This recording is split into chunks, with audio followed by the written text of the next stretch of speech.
es Julio Mayorga, soy médico internista, endocrinólogo. Y a mí en realidad estos momentos siempre me gustan porque puedo compartir con ustedes algunos puntos, hacer algunas reflexiones en relación al tratamiento de una enfermedad que hoy por hoy pues, nos ha venido ganando terreno, ¿no? Y hemos visto el desarrollo del conocimiento en la fisiopatología de la enfermedad que ha podido lograr que entendamos un poco más el estado de hiperglucemia en los pacientes con diabetes y cómo interactúan todos estos factores para perpetuar ese estado de hiperglucemia en los sujetos que tienen la enfermedad. Y eso también ha permitido el desarrollo de diversas moléculas, de diversos grupos farmacológicos que tienen incidencia en cada uno de estos aspectos fisiopatológicos de la enfermedad.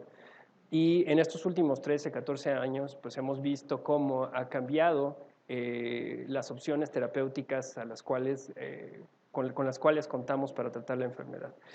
Y uno de estos grupos han sido los inhibidores de CGLT2, ¿no? Este gran grupo farmacológico que ha demostrado su eficacia en términos de reducción de hemoglobina glicada y de porcentaje de pacientes que alcanzan las metas de control y el mantenimiento de este control a un largo plazo. Y creo que en este sentido, el grupo farmacológico se ha logrado posicionar bien, tan así que esto ha permitido su incorporación a los diversos esquemas de tratamiento que han sido propuestos por las diversas organizaciones médicas que nos permiten a los clínicos pues, el tomar decisiones en el día a día para optimizar estas diversas opciones terapéuticas. Y en el caso específico de todas estas nuevas moléculas, también hemos visto cómo ha cambiado la manera en cómo o cómo se han regulado estos fármacos en términos de seguridad, ¿no? Sabemos con la experiencia de hace 13, 14 años en relación al incremento del riesgo de complicaciones específicamente cardiovasculares atribuibles al uso de la molécula independientemente de su efecto terapéutico para lograr las metas terapéuticas, para lograr las metas de control. Es lo que y lo que llevó a la generación de diversos estudios que tienen como objetivo y que han tenido como objetivo el demostrar esta seguridad cardiovascular.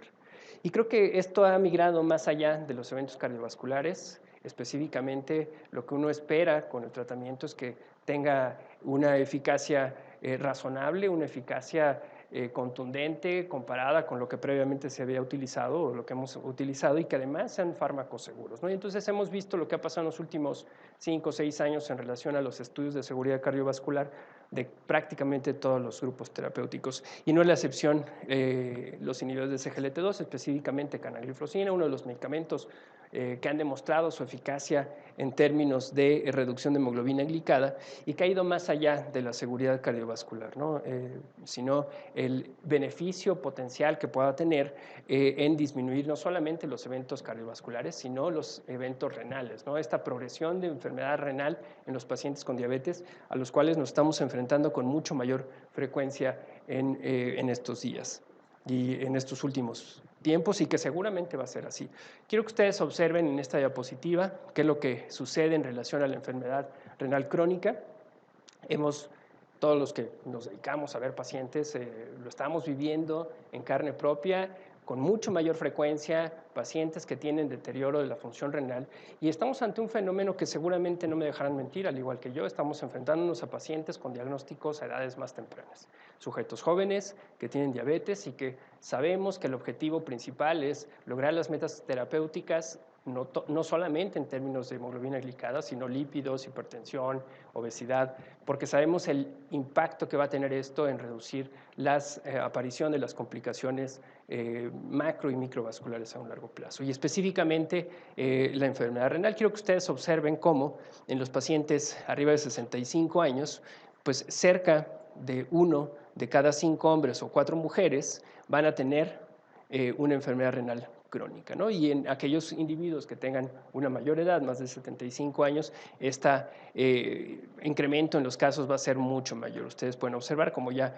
en aquellos individuos mayores a 75 años, 2 de cada 5 van a tener una enfermedad renal crónica, ¿no? De tal manera que esto cobra una relevancia pensando hoy en día en la expectativa de vida que tienen los sujetos con diabetes al estar disponibles diversos grupos farmacológicos para lograr las metas terapéuticas a un largo plazo, ¿no? Y que esto pues viene en incremento, ¿no? Se espera un incremento de 3 unidades porcentuales de la prevalencia en los siguientes años, ¿no?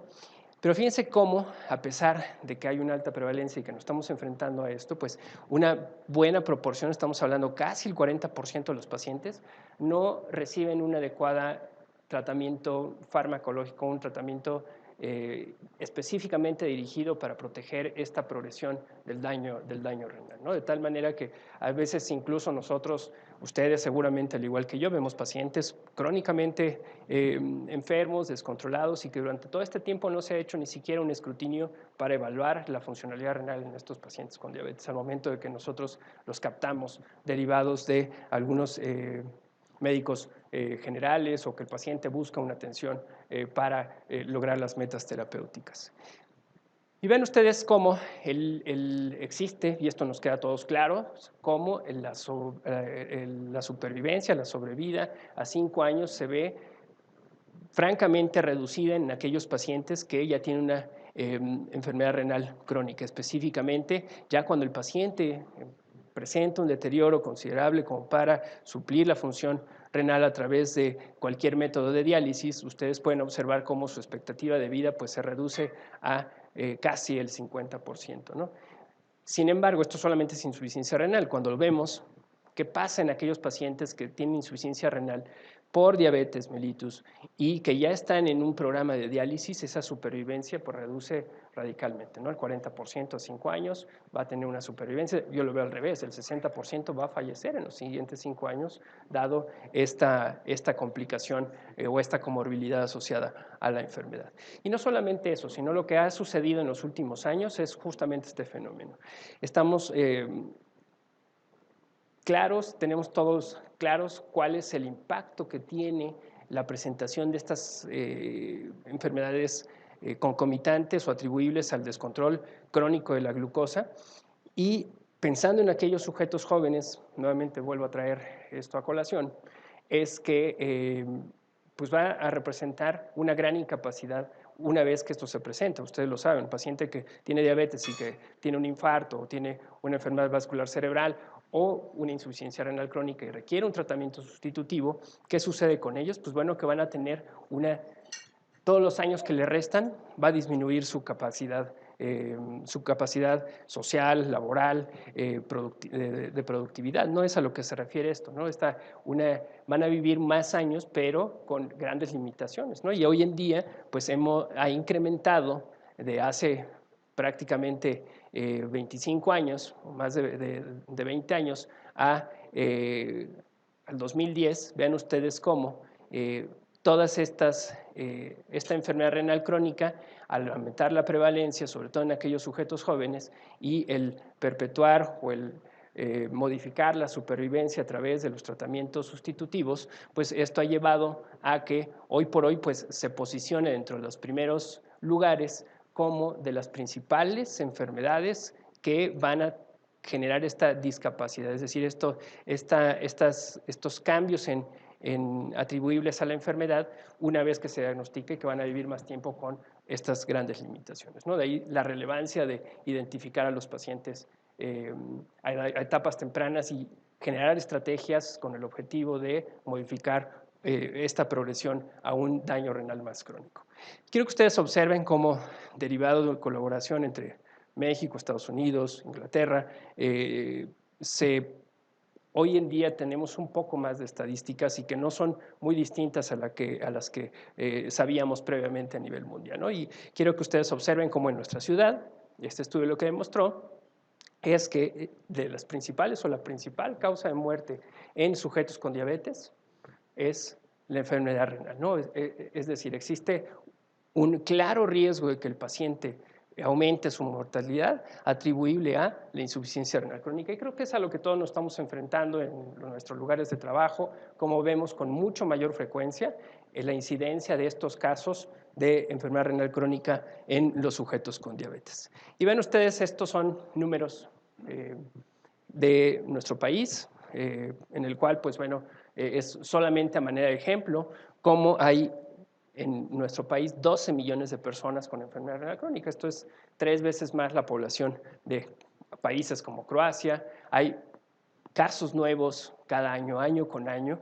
que se van sumando a todos los casos ya previamente existentes y que una buena fracción de ellos fallecen y que esta mayor mortalidad, pues si la ve uno en números absolutos, pues no nos dice nada cuando puede ser algo tan representativo como llenar 2 veces el Estadio Azul, que ya no será el Estadio Azul, pero pues vean ustedes cómo año con año incrementa esta mortalidad, ¿no? Y esto es muy importante, miren, cerca de 3 millones de mexicanos podrían tener enfermedad renal crónica y no saberlo, ¿no? Y lo mismo nos sucede con la diabetes. ¿Cuántos de los pacientes tienen diabetes y no saben de su diagnóstico, ¿no? Entonces, de tal manera que si tratamos de asociar las dos ideas, la diabetes junto con la enfermedad renal crónica, estamos ante un problema que ya lo estamos viviendo de una gran magnitud y que seguramente en caso de no generar estrategias para retrasar esta progresión a través de controlar la glucosa y usar hoy en día fármacos que tengan como objetivo justamente el modificar esta progresión, pues vamos a tener un problema bastante severo en los siguientes años. Y no solamente debemos de pensar en este fenómeno como clínicos en relación a lo que van a tener nuestros pacientes en el día a día, sino qué nos representa de gastos en salud. Vean ustedes cómo, aquí está a manera de ejemplo, todas las comorbilidades asociadas o todas las complicaciones crónicas por la diabetes, por el descontrol de la misma. En el caso de la nefropatía, vean ustedes cómo cuando un paciente está en una insuficiencia o en un deterioro de la función renal leve a moderado, ustedes pueden observar, este es el costo por paciente que nos representa en términos generales en promedio al sistema de salud. Pero vean cuando el paciente ya avanza a estadios a estadios mayores, vean ustedes cómo el costo por paciente pues es infinitamente superior en comparación a cuando tenemos estadios iniciales. De tal manera que si podemos nosotros incidir en este grupo para evitar la progresión a esto va a representar en un futuro seguramente una reducción en los costos atribuibles a este desenlace que es la nefropatía ya avanzada, ¿no? Pacientes que ya están en tratamiento sustitutivo y con otras terapéuticas o trasplantes o lo que venga ya posterior, ¿no? Vean ustedes cómo, además, pues es claro que los pacientes con diabetes y que ya tienen insuficiencia renal se mueren y se mueren más en comparación a otras enfermedades. Quiero que ustedes observen cómo la causa que origina falla renal hoy por hoy sigue siendo y es la diabetes. En segundo lugar, hipertensión y algunas otras enfermedades que explican el fenómeno de falla renal crónica. De tal manera que hoy en día, hoy por hoy, la diabetes es la causa número 1 de la insuficiencia renal, seguida de la hipertensión. De tal manera que, pues bueno, esto explica el fenómeno que estamos observando de incremento de las complicaciones atribuibles a un descontrol crónico de la glucosa. Y esto es, además, comparado con algunas otras patologías, como son las neoplasias, quiero que ustedes observen cómo esta supervivencia en un paciente que ya tiene insuficiencia renal y que tiene un tratamiento sustitutivo, es decir, ya un estado más avanzado de la enfermedad, pues tiene una mayor mortalidad, una menor sobrevida a lo largo del tiempo. Quiero que ustedes observen en comparación a otras enfermedades. Vean ustedes cómo, en el caso de los pacientes que ya tienen un tratamiento dialítico, tanto hombres como mujeres, pues esta mortalidad, esta supervivencia es mucho menor en comparación, por ejemplo, a pacientes con cáncer, como cáncer colorectal o en el caso de hombres, mujeres, cáncer de próstata o de mama, en el cual, pues bueno, esta supervivencia es menor en comparación a esto, ¿no? Entonces, es un problema real el que estamos viviendo en términos de el pronóstico de los pacientes una vez que esa función renal se deteriora a tal magnitud que ya requieren un tratamiento sustitutivo. Y dentro de estas estrategias que se han hecho para evitar la progresión de la enfermedad a estadios más avanzados, Hoy por hoy creo que todos tenemos claro la utilidad que tienen algunas de ellas, algunas estrategias, específicamente el uso de medicamentos que han demostrado desde hace muchos años su eficacia en términos de reducir la progresión de la enfermedad, ¿no? De la enfermedad renal. Y hoy por hoy todos los ARA2 han demostrado su eficacia en términos de esta reducción de la progresión de la enfermedad. Quiero que ustedes observen estos dos grandes estudios y que lo recordemos más adelante porque, vean ustedes, 2001, publicación 2001, significa que esto tiene 18, casi 20 años que se demostró esta eficacia, ¿no? Y hoy por hoy pues siguen siendo medicamentos que utilizamos en aquellos sujetos que tienen un grado leve o moderado de deterioro de la función renal con el objetivo de proteger o generar esta nefroprotección para que no progrese a estadios más avanzados. Y creo que todo lo hacemos en nuestra consulta cuando identificamos a los pacientes que ya están en esta condición. Terapéuticas combinadas, como es estos otros dos fármacos, incluyendo aquí un calcio antagonista como es el amlodipino, sabemos que hoy por hoy estos dos grandes estudios demostraron la eficacia de estas estrategias con el objetivo de prevenir la progresión del daño renal. Ven ustedes, casi 20 años. Y esto es muy importante porque durante todo este tiempo, pues bueno, se ha intentado buscar otras diversas estrategias a través de fármacos que promuevan y que reproduzcan este fenómeno de reducción de la progresión de la enfermedad renal. ¿Cuál es el mecanismo por el cual funcionan estos medicamentos? Bueno, creo que esto nos queda muy claro a todos, cómo disminuye el tono del arteriol deferente, por lo tanto disminuye la presión intraglomerular y esto lo que origina a un largo plazo es disminución de la microalbuminuria y una protección renal a largo plazo, lo cual ayuda a prevenir justamente la progresión de la enfermedad. Vean ustedes cómo en esta línea del tiempo pues han evaluado no solamente uno, sino varios medicamentos con el objetivo justamente de generar este mismo fenómeno que observamos con los ARA2, ¿no? Que es el frenar la progresión de la enfermedad renal crónica en los siguientes años. Y vean ustedes cómo pues muchos de ellos han fallado, es decir, hoy en día contamos realmente con pocas sales, como es losartán, el irbesartán, en combinación con el amlodipino, como medicamentos que sabemos que retrasan esta progresión renal y muchos de ellos pues no lo han logrado demostrar. Es decir, tenemos realmente pocas opciones para poder lograr ese objetivo. Creo que los resultados iniciales en los cuales a través de análisis de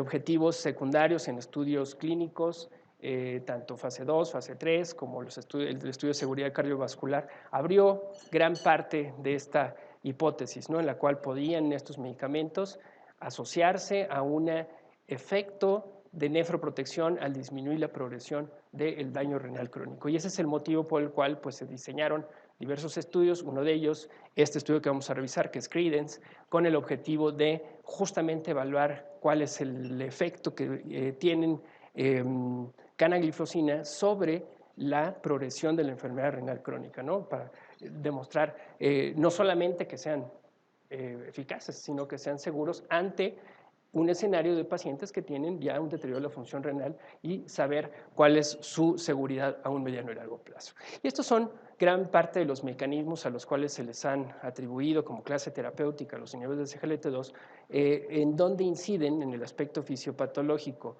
de la enfermedad renal, donde van a incidir pues, en cada uno de estos puntos, ¿no? No solamente a través de disminuir la glucosa y el efecto glucotóxico a nivel glomerular, sino a nivel de disminuir la presión sanguínea, el volumen intravascular y algunos otros componentes como el estrés oxidativo, en fin, varios aspectos en los cuales pues, se ha ido logrando identificar cuáles son los puntos en donde inciden este grupo farmacológico.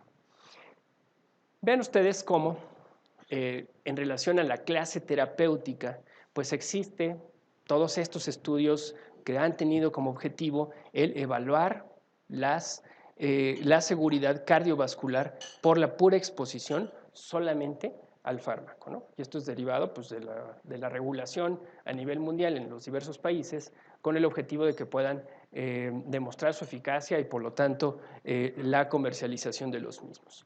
Y quiero que aquí puntualizar con ustedes que en el caso de Credence, que vamos a revisarlo ahorita, que es con el objetivo de ver seguridad renal, específicamente renal, cómo empezó mucho antes que todos estos estudios, ¿no? Y esto es algo bueno porque se pensaba ya a priori de este efecto resultado de las observaciones que se hicieron en los estudios fase 2, fase 3.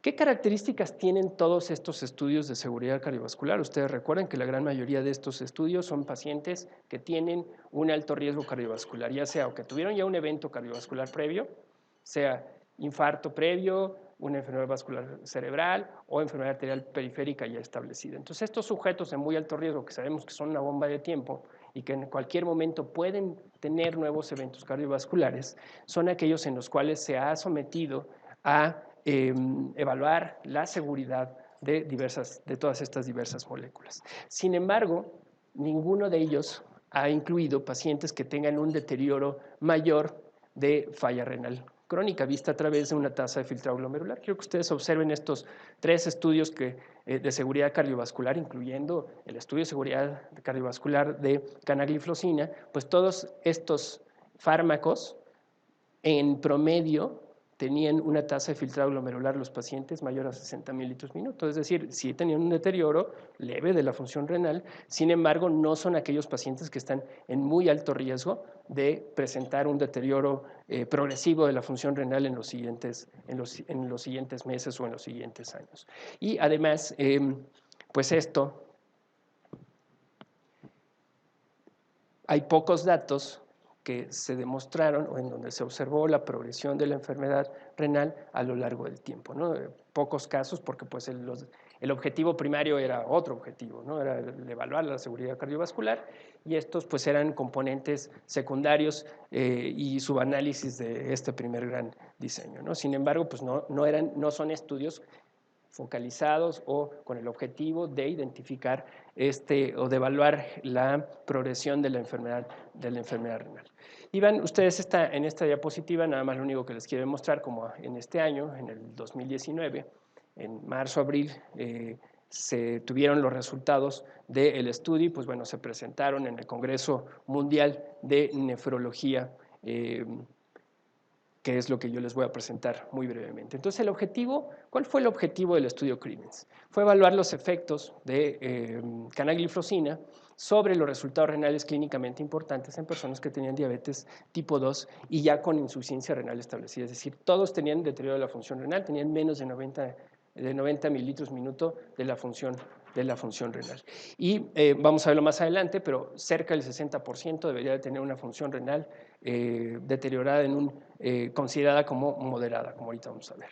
Entonces vean ustedes cómo el objetivo principal fue evaluar si la canagliflozina en comparación con el placebo en las personas que tenían ya diabetes tipo 2 y que esta insuficiencia renal había sido atribuible a la diabetes tipo 2, que tuvieran un filtrado entre 90 a 30 mililitros por minuto, que tuvieran además una proteinuria vista a través de la relación proteínas urinarias entre la creatinina, arriba de 300 miligramos por gramo, y que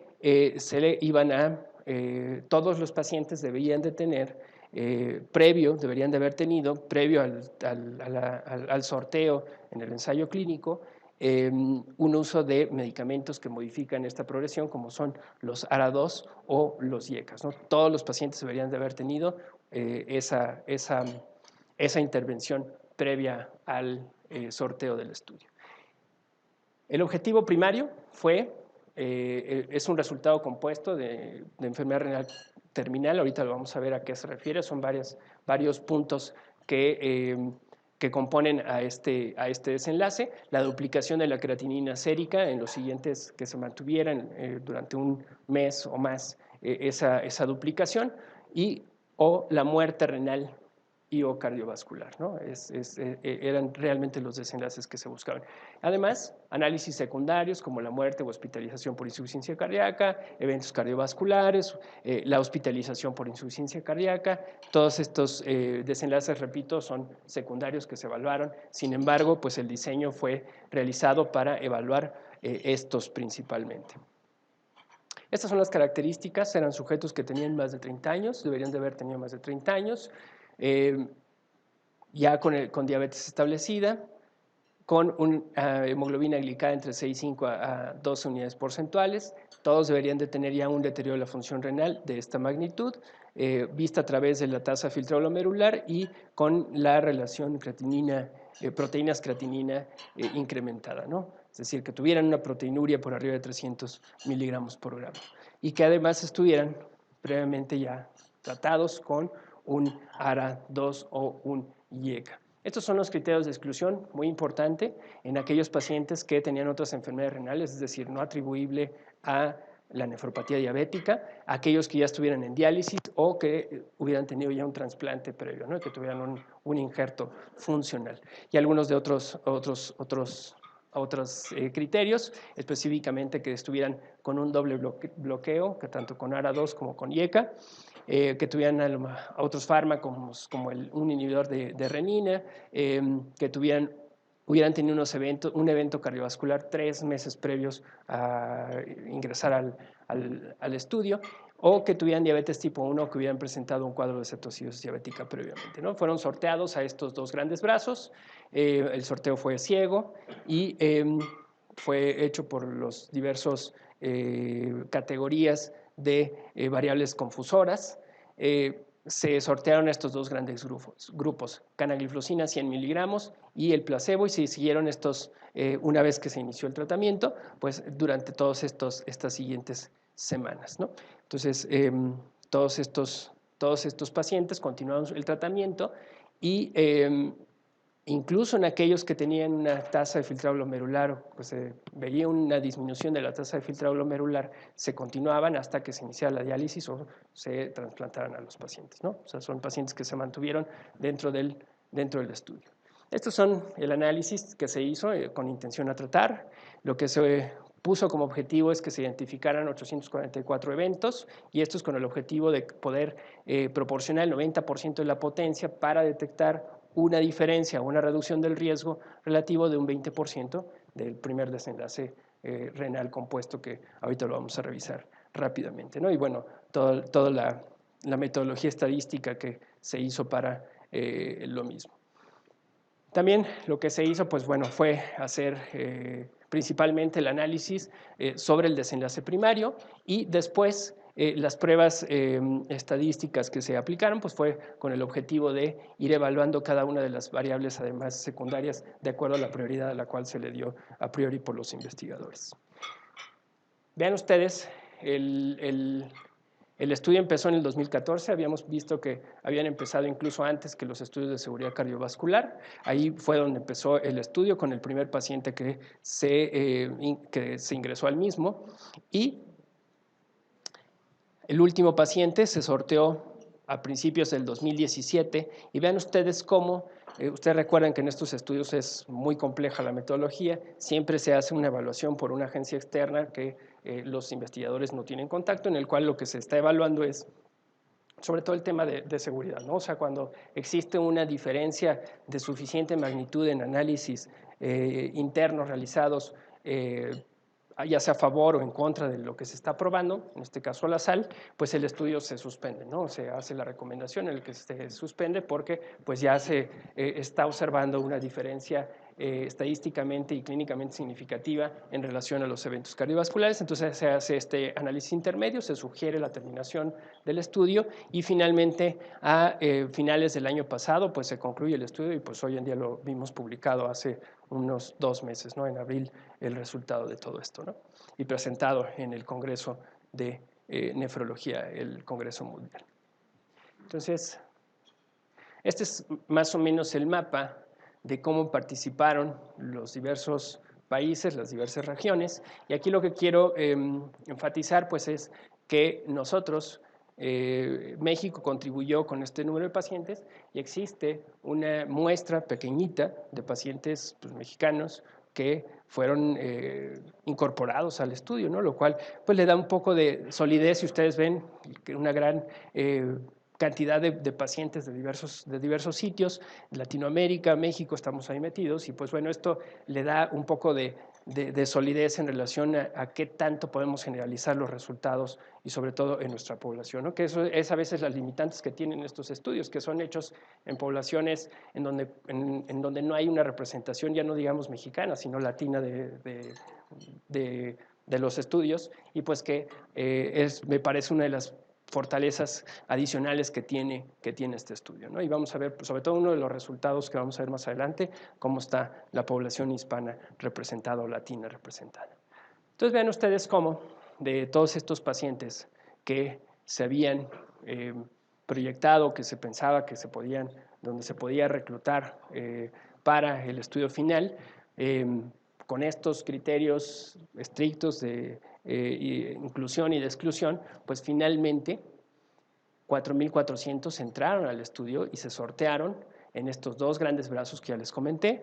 Y muy importante, vean ustedes, lo vamos a ver en una última diapositiva casi al final, pero vean cómo un muy buen porcentaje no abandonaron el estudio, se continuaron y además se tenían los datos de qué habían pasado en aquellos que se habían perdido algo, ¿no? Entonces, es algo también muy valioso y es algo de reconocer que finalmente es una de las grandes limitantes que tienen muchos de los estudios, la pérdida de esta información al final y que pues, nos quedamos con un porcentaje bajo de observaciones que pueden ser sujetas a un análisis un poco más riguroso, ¿no? Entonces, esto me parece que es algo muy importante.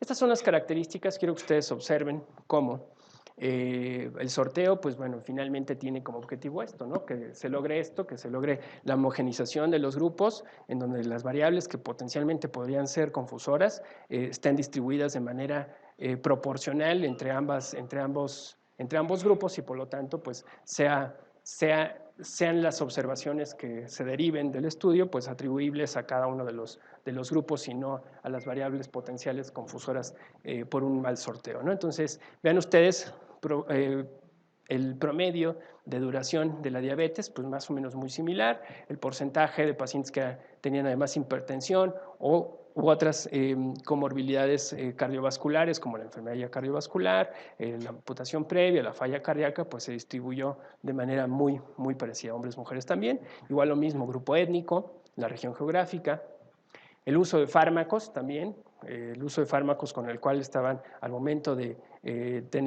de entrar al protocolo y ser sorteados, pues también fue muy similar entre ambos grupos y algunos otros medicamentos renales, como ustedes pueden observar, ustedes recuerdan que dentro de los principales, pues era que debían de estar con algún bloqueo, algún inhibidor del sistema de renina-angiotensina, ¿no? Entonces, todos estos lo contaban.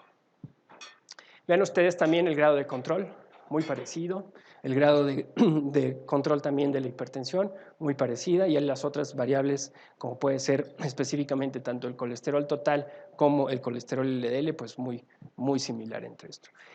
Muy importante también esta tasa de filtrado glomerular reducida, ya habíamos quedado que la gran mayoría de los pacientes debían de tener una filtrado glomerular reducido o un incremento en la proteinuria.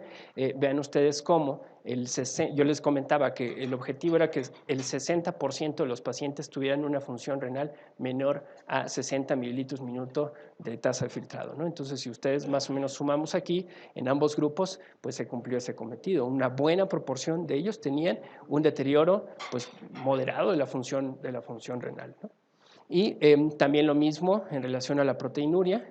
La proteinuria también se logró ese objetivo, es decir, un estudio que se diseñó para demostrar la eficacia y la seguridad de canagliflozina en pacientes que ya tenían un deterioro pues, bastante considerable de la función renal. Vean, estos son los resultados intermedios en los cuales, pues bueno, se demostró, estos básicamente son de eficacia. Quiero que ustedes observen cómo el tratamiento, una vez que se sortea a canagliflozina, tuvo una reducción significativa de la hemoglobina glicada en comparación al tratamiento con placebo. Usted recuerda, en estos estudios el placebo no es que no se les dé nada, se continúa con su terapéutica convencional y el paciente continúa con ese tratamiento. Y pues bueno, aquí queda demostrada la eficacia, como todas las sales demuestran este fenómeno en el cual hay un cierto digamos, deterioro de la eficacia visto a través de la recuperación o el incremento de la hemoglobina glicada, pero sin embargo a lo largo del tiempo se mantiene distinta en comparación a la terapéutica convencional. Otras variables, como es el efecto sobre la tensión arterial, también igualmente reproducible a lo que se venía o lo que ya sabíamos resultado de los estudios previos de Cana, pues demostró una diferencia significativa de la tensión, de la presión arterial. No es un medicamento antihipertensivo, estamos de acuerdo, pero tiene este gran beneficio de reducción de la presión en comparación a otras terapéuticas que ya sabemos, ¿no? Y que a veces en la clínica, pues estos 3, 4 milímetros de mercurio nos pueden representar el no adicionar a lo mejor un tercer o cuarto fármaco antihipertensivo, ¿no? Sino que mejorarlo a través de productos que tengan una incidencia no solamente en glucosa, sino en otras variables como la presión arterial, ¿no? Y que muchas veces hoy en día forman parte de esta parte de individualizar el tratamiento, que seguramente ustedes lo hacen en el día a día. También sabemos el efecto que tiene sobre el peso. Sabemos que son medicamentos hoy en día que se han asociado además a reducción de peso y entonces, pues bueno, la diferencia en comparación a la terapéutica convencional pues fue estadísticamente significativa con esta reducción o la magnitud de la reducción en esta magnitud, como ustedes lo pueden observar. Igualmente, la albuminuria es igual consistente. Todos estos resultados son consistentes, lo cual, insisto, porque ya lo sabíamos y se reforzó que incluso en esta población que tiene un deterioro de la función renal, estas observaciones que se habían hecho previamente se mantuvieron ante una población específica como esta paciente, ¿no? ¿Qué pasó ya pasando a los desenlaces primarios? Yo les comentaba que los desenlaces primarios fueron esta enfermedad renal terminal, este gran compuesto, por estos siguientes factores. Ustedes ven que el paciente entrará a diálisis crónica y que durará más de un mes en la diálisis, o que el paciente se trasplantara de riñón, o que redujera su filtrado glomerular a menos de 15 mililitros minuto por más de 30 días, es decir, por más de un mes, y que esto pues, lo mantuviera a lo largo del tiempo. Y además, el otro componente, la duplicación de la creatinina. Vean ustedes, igual esta duplicación debería de mantenerse por más de 30 días, ¿no? Para ser considerada que estaba progresando la enfermedad renal. Muerte renal, es decir, es la muerte que hayan alcanzado en aquellos pacientes que ya tenían la insuficiencia renal crónica, el daño renal crónico, y que esta hubiera aparecido antes del reemplazo renal o bien antes de alguna otra intervención, ¿no? La muerte cardiovascular, muerte súbita por infarto, por una enfermedad vascular cerebral, por insuficiencia cardíaca, una muerte súbita, es decir, esto que ya se había manejado previamente en los estudios de seguridad cardiovascular, muy parecido, ¿no? Entonces, todos estos son los desenlaces primarios que se evaluaron, en el cual el objetivo era justamente demostrar cada uno de estos en comparación a la terapéutica convencional, ¿no? En estos grupos que tenían, en estos pacientes que tenían insuficiencia renal crónica. Quiero que ustedes observen cómo estos son los resultados principales. Vean ustedes, estos son los números de eventos que sucedieron en ambos grupos. Quiero que ustedes vean cómo el riesgo relativo de utilizar o de haber sorteado a los pacientes a una terapéutica como fue Cana, en la línea azul. Estos eventos al final del tiempo de este seguimiento pues fueron mucho menores en esta magnitud. 0.7 significa el 30% de reducción, y esto quiero volver a recordarles la diapositiva que les presenté de los inhibidores de los ARA2 y los IECAS, que ustedes recuerdan, la magnitud andaba por ahí también de un 20%, ¿no? ¿Y cuántos años tiene? Creo que esta es la gran relevancia de este estudio, ¿no? Que después de muchos años se ha demostrado que existen otros medicamentos. Vimos la línea del tiempo donde se evaluaron diversas sales con ese objetivo, en el cual no demostraron que tuviera una incidencia en reducir la progresión de la enfermedad renal crónica vista a través de todos estos desenlaces y cómo hoy por hoy es el medicamento que ha logrado una reducción incluso superior a lo que habíamos visto de un 20%, ¿no? Un 30% es pues bastante en este grupo de pacientes que pues inminentemente están en muy alto riesgo de progresar a una falla renal más crónica que requiera diálisis, que requiera un tratamiento sustitutivo o bien un infarto o que tenga una mortalidad. Por eso ahorita vamos a ver más adelante.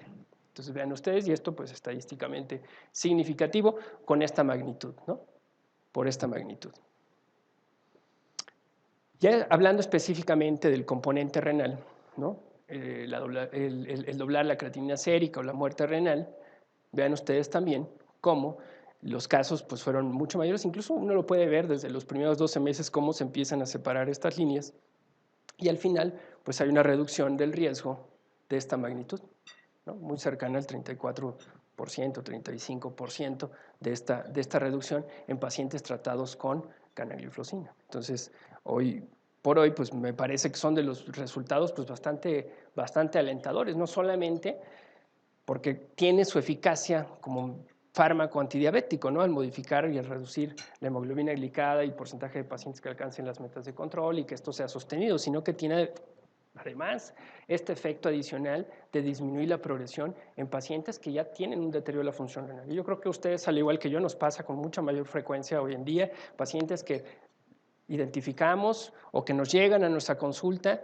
ya multitratados con diversos fármacos y que tienen un daño ya per se de la función renal derivado de este estado crónico de hiperglucemia, ¿no? Y que muchas veces, pues bueno, uno tiene y genera intervenciones, como se los comenté, seguramente muchos de ustedes tienen pacientes pues, a los cuales se prescriben los ARA2 con el objetivo de modificar estos desenlaces y además hoy en día contamos con otras moléculas como es esta para contribuir al control glicémico y además a la progresión de la falla renal. Y ven ustedes también cómo la progresión de enfermedad renal crónica pues también fue inferior en el grupo de canagliflozina en esta magnitud, ¿no? Un 32%, o sea, es básicamente gran parte de los desenlaces primarios fueron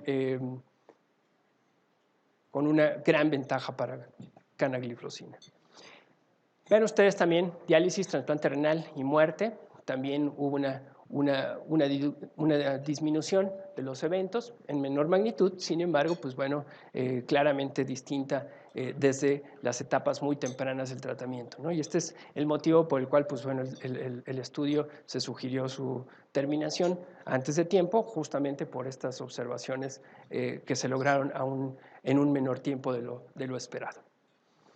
¿Qué podríamos resumir de todos estos desenlaces? Bueno, que el resultado compuesto primario, este gran compuesto de los 4 factores que yo les mostré, pues hay una reducción del 30% del riesgo al utilizar canagliflozina en los pacientes que ya tienen un daño renal crónico, ¿no? Y como las otras variables ya vistas de manera individual, pues también demostraron una reducción de todos estos desenlaces, ¿no? A favor de canagliflozina. Vean ustedes también, esto se los mostré en la diapositiva previa, el doblamiento de la creatinina, la muerte renal e incluso la diálisis, trasplante renal y muerte, ¿no? Una reducción en esta magnitud.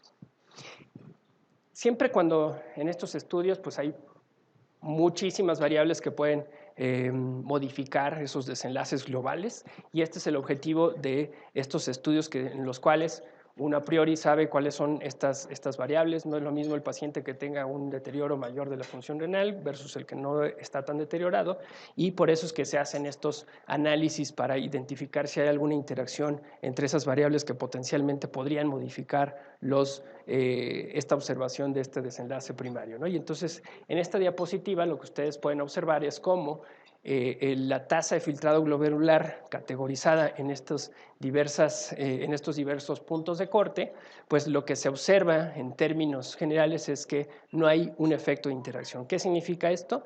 Que independientemente de la tasa de filtrado glomerular, el efecto es el mismo, ¿no? Es decir, hay una reducción de los eventos renales en este compuesto primario.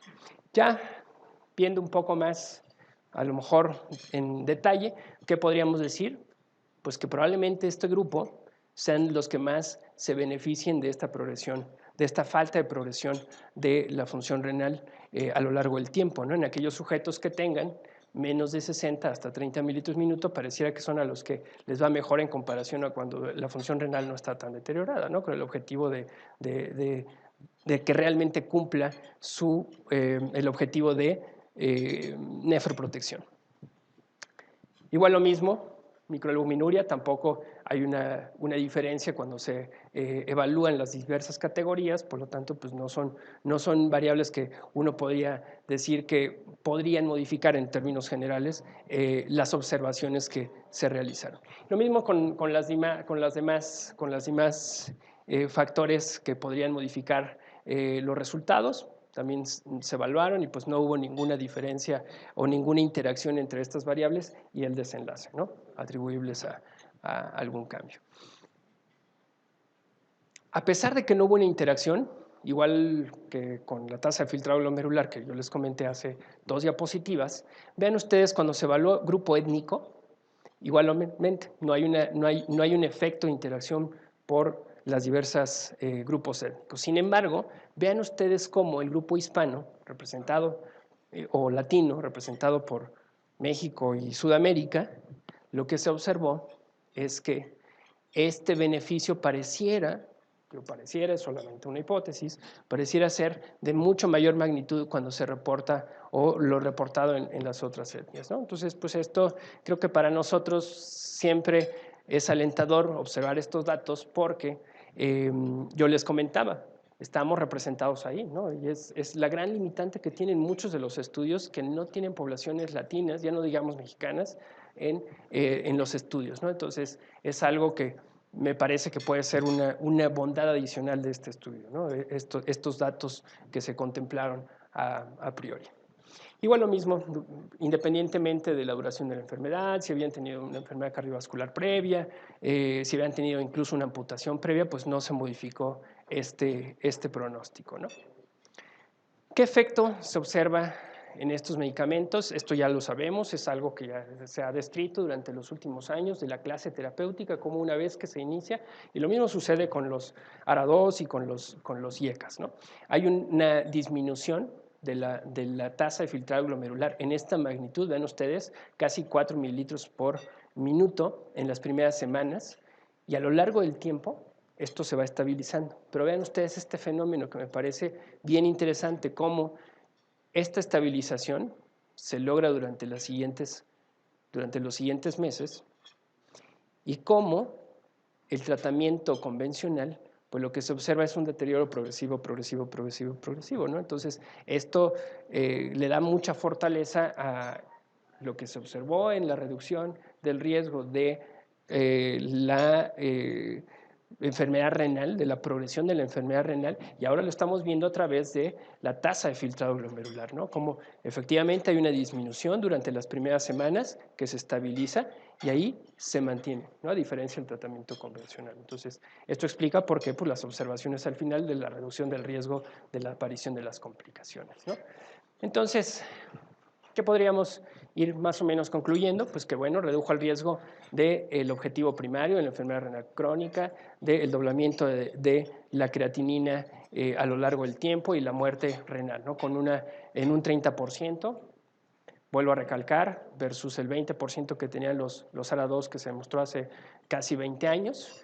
Y que además algunos de los objetivos secundarios importantes como es también hubo una reducción, la progresión de la enfermedad renal, la progresión a la diálisis en esta magnitud, que es lo que ya revisamos, es decir, se cumplieron gran parte de estos objetivos que se habían planteado inicialmente, es decir, todas esas observaciones de los estudios fase 2, fase 3, incluso del estudio de seguridad cardiovascular, esto se reprodujo y se demostró ya bajo un objetivo primario que era justamente esto, ¿no? En pacientes que tuvieran. No solamente eso, sino estos son los resultados secundarios, específicamente hospitalización por insuficiencia cardíaca o muerte cardiovascular. Quiero que ustedes observen cómo se demostró nuevamente esta menor incidencia de los eventos en comparación al tratamiento convencional con un riesgo relativo menor, ¿no? Es decir, genera incluso un efecto protector, pues el uso de la canagliflozina en este grupo de pacientes, ¿no? Entonces, reproduce lo que ya sabíamos del estudio Canvas, ¿no? Que había esta reducción de la mortalidad y la falla cardíaca en esta población de muy alto riesgo, dado el deterioro de la función renal.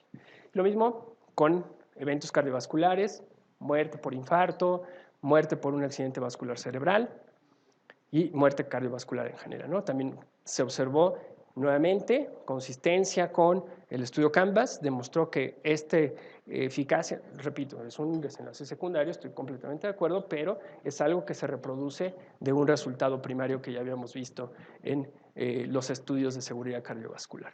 Insuficiencia cardíaca, también sabemos el efecto que han tenido los medicamentos en relación a la disminución de los eventos de hospitalización por falla cardíaca, y vean ustedes cómo también nuevamente consistente con lo que se observó en Canvas, hubo una reducción de esta hospitalización.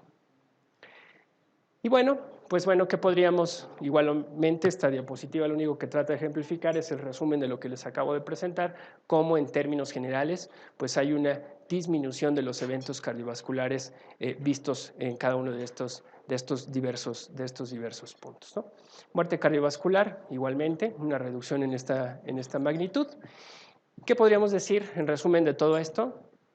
Que el primario se cumplió, una reducción del 30%, y además el beneficio adicional de los secundarios que son consistentes con lo que ya se había visto en el estudio de seguridad cardiovascular, que fue el Canvas, ¿no? Previamente, y que ya lo conocíamos en esta población con muy alto riesgo, dado el deterioro de la función renal. De tal manera que, pues bueno, se cumple con esta característica que se había pensado, hipotetizado previamente, de ser un medicamento nefroprotector ante el escenario de pacientes que ya tienen un deterioro de la función renal y que evita su progresión a lo mismo, ¿no?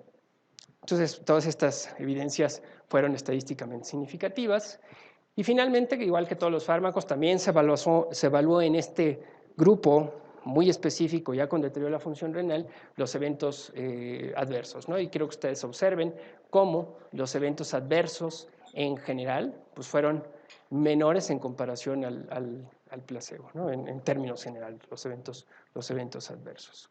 Entonces, algunos de ellos, como son, por ejemplo, la hipercalemia, ¿no? Y la lesión renal aguda, pues bueno, son fármacos que demostraron su eficacia en este contexto de pacientes, no solamente el beneficio, sino la seguridad de no presentar estos eventos adversos en pacientes que ya tienen deterioro de la función renal, ¿no? Entonces, está cumpliendo con todas las virtudes que quisiéramos los clínicos que tuvieran los medicamentos, ¿no? Que fuera bonito, que fuera bueno, bonito, ¿no? Barato, pues es la siguiente ventanilla, pero creo que cumple razonablemente con la eficacia, con la seguridad y sobre todo con estos datos de nefroprotección. Creo que nos van a brindar un gran apoyo para tratar a nuestros pacientes al momento de individualizar las opciones terapéuticas. Creo que por fin estamos encontrando esto que hemos buscado durante muchos años de individualizar al paciente, ¿no? Pues ahora sí, paciente que tiene disfunción renal, pues bueno, a lo mejor se podría beneficiar de fármacos que tengan un efecto protector para ese deterioro, ¿no? Y no es lo mismo que el paciente que no lo tiene, que bueno, probablemente la toma de decisiones para la prescripción pueda ser distinta a uno de estos medicamentos, ¿no? Entonces ahí va a entrar ya la parte del expertise que vamos a tener los médicos. Fracturas, también quiero que ustedes observen, se volvió a evaluar en este estudio y lo que se observó pues, es que no hubo una diferencia o un incremento en el riesgo de fracturas en estos sujetos tratados con cana versus el tratamiento convencional, ¿no? Amputación también de miembros inferiores, que era algo que venía en los últimos meses en relación al tratamiento y pues bueno, se observó en este grupo en particular que tampoco incrementaba y no se asociaba a un mayor riesgo de fracturas ni de amputaciones de miembros inferiores, ¿no? Entonces, es básicamente a lo que se refiere. Entonces, ¿qué implicaciones y cómo lo podemos aterrizar? La verdad es que creo que es recordar un poco con lo que comencé la charla, que es el incremento de diabetes, el incremento de la falla renal crónica en este grupo, pensar en aquellos sujetos jóvenes en los cuales estamos diagnosticando hoy en día a edades mucho más tempranas y que realmente podemos incidir su pronóstico a un largo plazo del desarrollar complicaciones específicamente renales cuando ya existe un deterioro leve de la función renal para evitar justamente que lleguen a estadios mucho más avanzados, la mortalidad, y que yo creo que también la verdad es que un gran paso que hemos dado es salir de este concepto glucocéntrico de tratar la diabetes, porque es, creo que, una asociación de todo, ¿no? El paciente no solamente tiene diabetes, tiene hipertensión, tiene hiperlipidemia, tiene obesidad, y si logramos realmente incidir en cada uno de estos factores, van a tener como un desenlace final el que realmente modifiquemos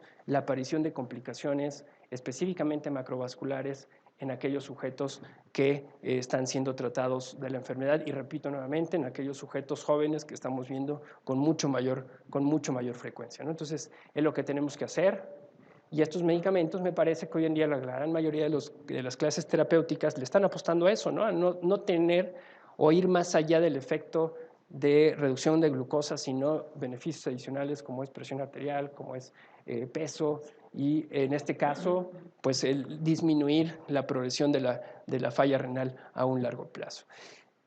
Nuevamente quiero regresar a esta diapositiva que ya se las presenté. Lo que teníamos de los estudios de seguridad cardiovascular estaba representado los pacientes que tenían un deterioro de la función renal que estaba en esta magnitud, es decir, eran pacientes que si podríamos ponerles un riesgo de progresión de enfermedad, pues es un riesgo bajo, ¿no? En comparación a Credence, que son pacientes que tienen muy alto riesgo de tener una progresión de la enfermedad renal, ¿no? Y es en donde realmente se mostró el beneficio de disminuir el número de eventos que se van a observar en los siguientes años.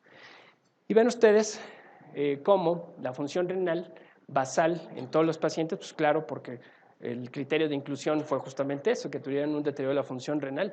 Y vean ustedes cómo, en comparación a los demás estudios, pues bueno, la tasa de filtrado glomerular que se tenía, pues era en esta proporción en los diversos estudios, y Credence, el 60%, tenía este deterioro de la función renal, ¿no? Entonces esto le da pues mucho mayor solidez, no solamente vista a través de la tasa de filtrado, sino de la proteinuria, ¿no? Es decir, son pacientes muy bien representados en este estudio que tienen este deterioro de la función renal que no contábamos previos a la publicación de este estudio, ¿no? En los otros estudios, incluyendo Canvas, ¿no? Subrepresentados, lo que realmente estamos viendo nosotros en la consulta o con mucho mayor frecuencia, y que podíamos llevarlos y aterrizarlos a este grupo, ¿no? Estos son los datos que ya les demostré. Y finalmente, uno es lo que quiere como clínico. ¿Cuántos pacientes necesito tratar para que realmente se observe este beneficio? Y quiero que ustedes observen estos números. A veces uno ve estos números y dice, híjole, necesito tratar a 22 para que prevenga una progresión, ¿no? Pues sí, pero si fuera mi papá me gustaría que fuera el 22, ¿no? Que fuera ese número. Entonces, y cuando lo pensamos en números, es decir, ¿cuántos miles de personas están en esta condición? Pues este 22 se va a convertir en un número mayor, ¿no? Entonces, hoy en día contamos con medicamentos que tienen no solamente la eficacia y la seguridad cardiovascular, sino Cana demostró que tiene un beneficio adicional de disminuir la progresión de la falla renal en aquellos pacientes que ya tienen per se un deterioro de la función renal, ¿no? Entonces, estos números incluso son menores en comparación, si ustedes recuerdan lo que se demostró en algunos otros estudios, por ejemplo, de pacientes a tratar para prevenir infartos y eso, pues andan por ahí del 30, 40 pacientes, ¿no? Entonces, esto es mucho menor en un tiempo cortito, 2.5 años, que fue lo que duró el estudio, más o menos el seguimiento, ¿no? Entonces, creo que es alentador cuando uno ve que hoy en día tenemos herramientas útiles y que además tienen beneficios adicionales a solamente controlar la glucosa, ¿no? Y entonces, nuevamente, aquellos pacientes, ¿quiénes son los que más se benefician? La verdad, creo que los que tienen más beneficio, los que tienen un deterioro un poco mayor de la función renal, ¿no? Pero, en general, pues es algo que, independientemente de la función renal, mostraron un beneficio en términos de reducción de la progresión del deterioro de la función renal a lo largo del tiempo, ¿no? Entonces, hoy en día contamos con medicamentos eficaces, seguros y que además tienen beneficios adicionales como es la disminución de la progresión y que pueden ser utilizados como nefroprotectores, como es este caso, junto con las demás estrategias que ya hacemos ante pacientes que están con el deterioro de la función renal. Muy bien. ¿Alguien tiene alguna duda, pregunta?